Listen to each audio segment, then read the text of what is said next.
Phenomenal piece of work and a lot to consider. Like any fantastic documentary, and you've made over 100 films for television and for 100 films and TV, full-length films and TV shows. And this is, of course, it's obviously about Eero Saarinen and his architecture, but it's so much more than that. It's obviously a family story. It's a story about love in different relationships and a love of architecture. It's a story about faith and spirituality in a lot of ways, and creativity and design. There's just so much involved, and wrapping it all together, story of family, obviously. Was it immediately apparent to you that you were going to make this film that was going to be about Eric's sort of coming to terms with his father? Well, how did Eric get involved? Yeah, I'm glad you asked that, because that was the key element in this. When I began to think about making this film, and I knew that Eero Saarinen the son was a well-known director of photography in Hollywood. He had shot a lot of early Roger Corman films. He did some of the Albert Brooks films, many, many award-winning commercials. So I had heard of him, and I knew he was one of the top people out there. So obviously he was the first choice to shoot it. And when I called him up, the first thing he said was, "No way, I don't want to have anything to do with this project." And I didn't know the backstory, that you see in the film. So I couldn't figure that out, and I kept bothering him, and it took about a year, on and off to try to convince him to do this. And he finally agreed to shoot it when he read the love letters back and forth between his father and Eero Saarinen, of which we only have 4 or 5 in this film, but there were about 100 letters back and forth in the year or two before they were married. And when he read those, he realized how important she was to him, and in a sense forgave him for leaving the family. And then he called me up and said, "Okay, I think I've come to terms with it. Let's work together on it." Well, that's an amazing process. I mean, there's a certain element of Bridges in Madison County about that, because you would think it would be the most painful thing for him to read would be those love letters, given his relationship to his mother and his abandonment by his father and so forth. So that is beautiful in itself, that kind of love could bridge that gap. So you had an assignment, and you had an idea to do the film first, and then you sought him out? Is that how it happened? Yeah, you were going to do a film about Eero anyway? Yeah, but I didn't think you could make a film. I was struggling with a story. You need a story in all of these things. I didn't think you could make a film about architecture, and as amazing as these buildings are, and each one is a different story, as we say. It's not like the same Frank Lloyd Wright house one after the other. Every project is a different story. But I didn't think you could make a documentary of building 1 through 10 in a linear way. You would lose your audience by the second or third building. So I was always looking for some way to tie it together with a story. So when you run out of storytelling in, say, the building, you get the end of that story, we would then have something to cut to, like where were we in the story between Eric and his father, or the story between Eero and Eero. So having these sort of 3 parallel stories going, it really made the editing easier. Is Chris Liam, are you here? No? Oh, there. Where's Chris? Oh, okay. Our editor is back there. So she knows about this. I mean, we really struggled for many, many months in the edit room of how to put it together. And I like having Chris at Q&As, because if you have questions about why did we leave something out, we can blame it on her now. Well, that's always good. Always a good thing. But that is, in essence, what makes the film so compelling, because we are, first of all, it's not just a presentation about the architecture. It's like, okay, it's not a seminar. It's like there's this building, there's this building, there's this building. Now we have the humanity tied to it, not only the humanity of the architect and how he's connected to his work and design, but also the humanity. And architecture itself is a blending of form and humanity. It is an empty shell without its connection to the human form, and that's what comes out through and through in his discussions of his architecture, is how is it related to function? How is it more than just shelter for human beings? And it came to me through and through, before we even got to the church designs, I was thinking that all these buildings represent temples.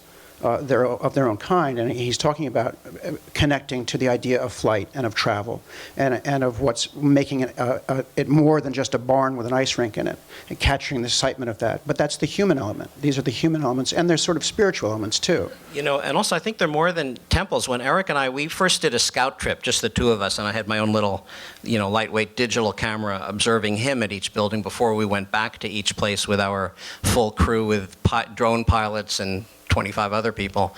But as Eric and I came upon each one of these buildings, and I had been seeing some of them for the first time, and he was seeing some of the first time, it's a good way to put it. They're like temples. We also thought they were like from some other planet.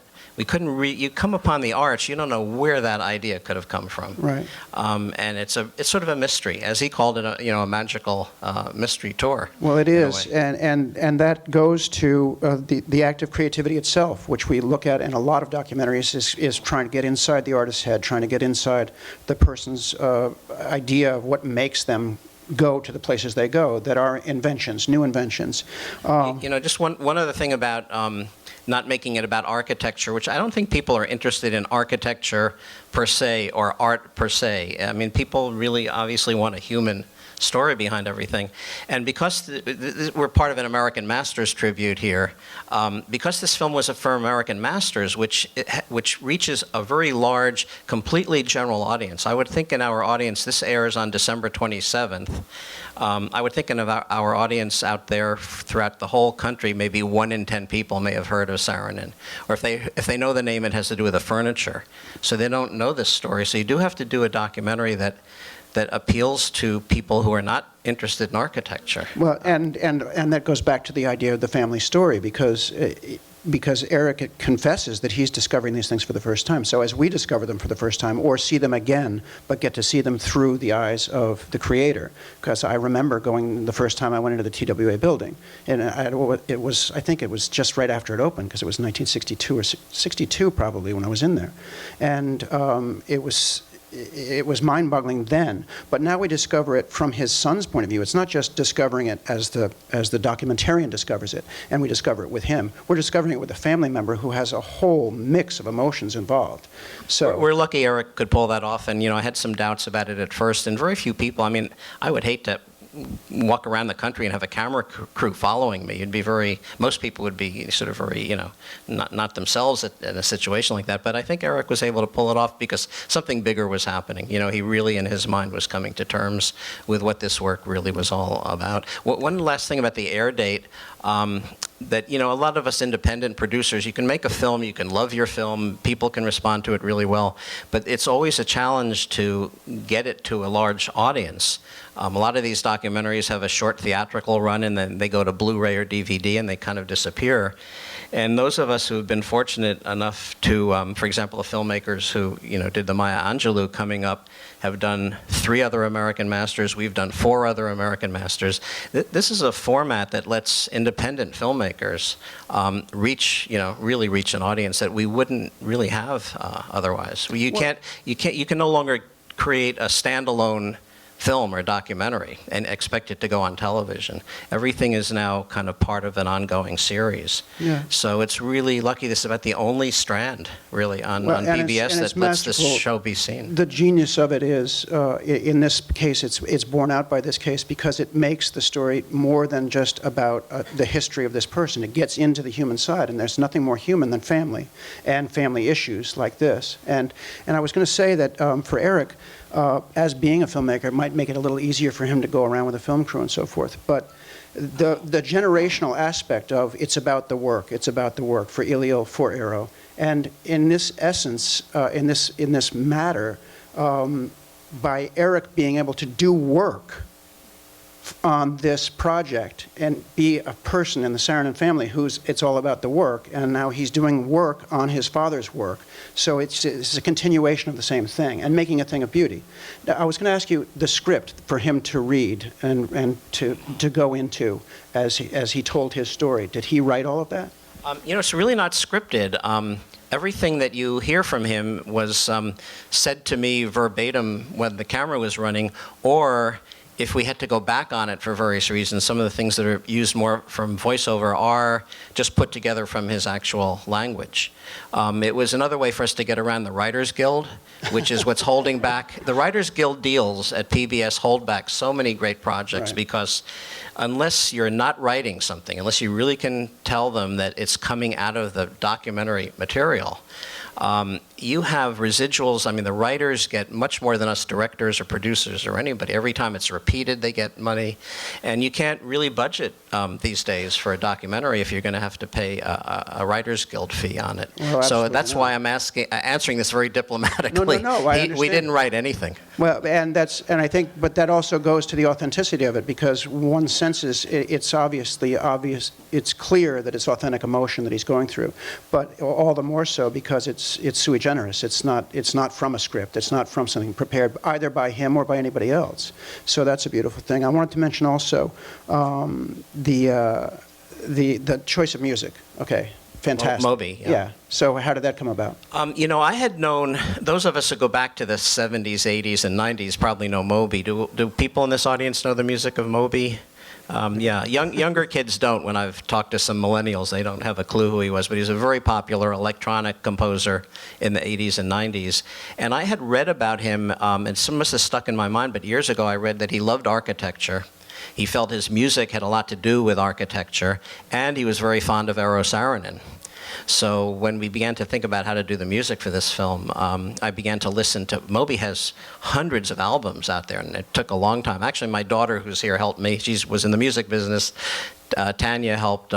We listened to Moby's music for a long time, and just came up with these. These were pre-existing cues that he had already composed for other things that we got his agreement to be able to use in the film. And you knew beforehand that he'd already said he actually liked Sarandon?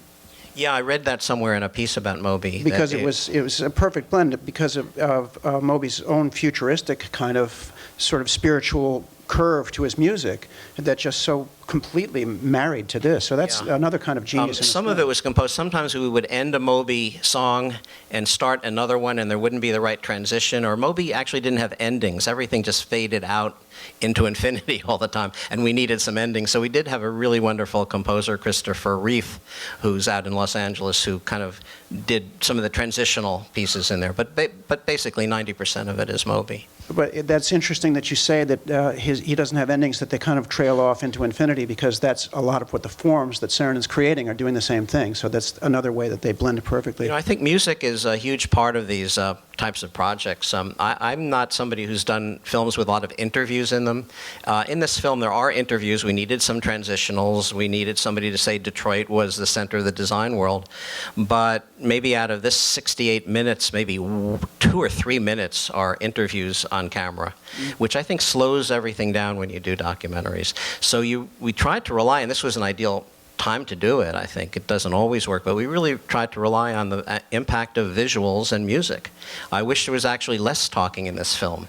If we would have had another 20 minutes in running time, I'd let some of these beautiful drone shots that Eric created just play out for it, because we're cutting out of them when something else amazing is about to happen, which you don't see in the film. Well, I agree with that, but I do think that there was real value. You got real bang for your buck in the interviews you had, because a lot of that, the Sulzberger, obviously, the Catherine McGuigan, you get the context there that creates a framework for that humanity to work inside of. I think you need interviews for that exact same thing, to put your story in context of the times, but you can't create your story by going out to start to interview people about your subject and have them tell you about it, and then use that as the building blocks to create your documentary, because then it's all interview based and it's all verbal, which is okay in a radio show or if you're writing a book, but these are films. This is supposed to be cinema, so you have to find ways to tell this story that are purely visual. And then you lose track of the humanity. So, well, I have to say that among my favorite parts, and there were many, and I could go on for days, but we do have to wrap it up, and I want to give a question or two from the audience, but the marrying of the design for Detroit and the cars, the old cars, and looking at that, it was fantastic. That view of the 50s, that view of the future that we had, and how that put together. And the other fascinating thing was all those projects that were not finished when he died, and that Alien finished, or saw through. I don't want the film to be misleading in that she actually finished the design work. She wasn't. She was incredibly supportive of Eero Saarinen, but she wasn't an architect. She wasn't even a creative person. She was a brilliant journalist. So, but what happens? I was trained as an architect. I got my degree from Cornell. I got my master's from Yale. I never went into it because I never thought you could make a living as an architect. And not that you, I know we have architects here, and I admire architects tremendously because I know how hard it is to do. But not that documentary filmmaking is a great way to make a living either. It's like, not journalism yeah. either. But the one thing I do know about architecture is once designs are finished, buildings in many cases turn out differently unless the architect is on site, is on top of that every day, so materials don't get changed, colors don't get changed, sometimes spaces get changed. And Aline really did that. I mean, she made sure that these buildings were designed the way he wanted them to be. And I think if you took her out of the Eero Saarinen equation, I don't think we'd have exactly the same buildings out there today. Exactly. So I think we have time for maybe 1-2 questions from the audience. Anybody want to have a question? Because I'll just keep talking to him if you don't. You know, that's fine. Wait, up here. Lily, yeah. The sculptress. Yeah, I mean, I wish we could have done more with her, and Eric kept pushing. You know, Eric had some very strong ideas about this film, as you can imagine, and one of the ones that I really had to listen to and took very seriously was the importance of his mother's influence on Eero Saarinen, because as you can see, that work is phenomenal, and she did hundreds of pieces, which are all gone now. Nobody seems to know where the sculpture of Lily Saarinen is. It'd be a wonderful project to try to find those pieces somewhere. But she, you know, I think we said in the film she was depressed. She never saw him. The divorce was very difficult. Took a year or so. Eric told me she was ill. She wasn't capable of bringing up her family. So she died several years after Eero did. And the son that the other question that comes up is what happened to the son Eames that Eero and Aline had, who we didn't have in the film because he had some developmental problems as he grew up, and the Sarandon family, Eric and his sister, asked me not to bring him into this because he wasn't quite together on what the story was all about. I do think it was beautifully tied together. Her sculptural forms, you could see them echoed in a lot of his work. So I mean that was brought to bear, and his sculptural background himself. But she did open him up to certain things, and as he pointed out in the film, that she came at the right time, as did Aline. Yeah, and it's a story where two very, very important women are behind that. The results, really, in a way. I also wanted to do as much as I could with Aline, because when we first started to look at all these black and white photos we had to work with, hundreds of them from the Yale archive, from the Smithsonian, from Cranbrook, it's all guys. They're all these guys with white shirts, thin black ties, smoking cigarettes, and it's in every picture. All you saw were men, Yeah. So I'm thinking there's got to be a woman in this story somewhere. And the more we looked into the role that Aline played, and by reading these letters, as a matter of fact, all these letters are online. I guess you go to Smithsonian.gov.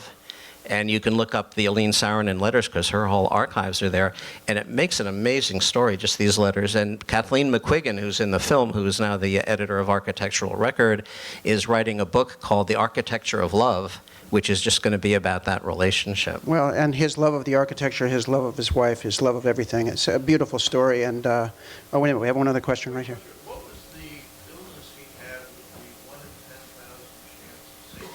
Yeah, I think we all have better chances these days, but in the 50s it was a tumor in the part of the brain that was inoperable. And they said there's nothing we could do, but he just didn't want to live as a creative person, not any longer having the creative part of his brain functioning. That probably was a better way to die for him, I would assume. Well, what? His sister, I think, helped with the film, yeah? Eric's sister. Yeah, Susan Sarandon is a very important part of the Saarinen legacy. For all the 50 years that Eric had nothing to do with his father, many of those years, Susan, who you only see briefly in some of the home movies, was in charge of Sarandon Designs, the licensing of the furniture, keeping the Saarinen name and the legacy going. So when the three of us began to talk about this project, Susan agreed with me and Eric that since he had not done anything for 50 years, and she had been hard at work, this was going to be his thing, that we weren't going to go to her at all. and let Eric tell this story as a way to, and again, come to terms with all those missing years. And she was very gracious and sort of agreed with that this was going to be Eric's story and not hers in any way. Thank you very much. Thank you.